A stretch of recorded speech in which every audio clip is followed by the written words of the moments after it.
ఇది వచ్చేసి హీటర్లో ఉండే పార్ట్స్, మధ్యలో ఉండే వచ్చేసి నిక్రోమ్ కాయిలు. మెయిన్ కరెంట్ అంతా క్యారీ అయ్యేది దీంతోనే, హీట్ అయ్యేది కూడా ఈ ఎలిమెంటే. ఇది వచ్చి 80% నికెల్, 20% క్రోమియంతో ప్రిపేర్ చేస్తారు. దీనిపైన ఉండేది వచ్చేసి మెగ్నీషియం ఆక్సైడ్ లేయరు.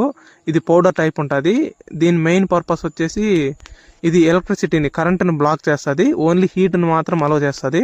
మనకి షాక్ రాకుండా ఆపేది కూడా ఈ లేయర్ అనమాట. దీనిపైన వచ్చేసి స్టీల్ షీల్డ్ ఉంటుంది. ఇది ఇంకా మెయిన్ బకెట్లో పెట్టేసి హీట్ చేసుకుంటాము.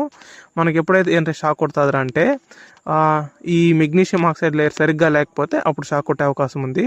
లేదా పైనుండే స్టీల్ షీల్డ్ అనేది ఎక్కువ రోజులు యూస్ చేసి డ్యామేజ్ అయిందంటే ఆ లోపలికనేసి తడెళ్ళిపోయేసి ఇది షాక్ అనేది కొట్టేది స్టార్ట్ అవుతుంది.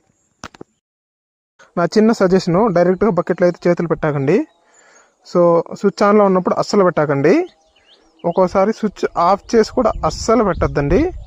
సో ఆల్వేస్ ఏం చేస్తారంటే ప్లగ్ పీకి పడేసి తర్వాత కాగినాయో లేదో చెక్ చేసుకుంటే చాలా బెటరు.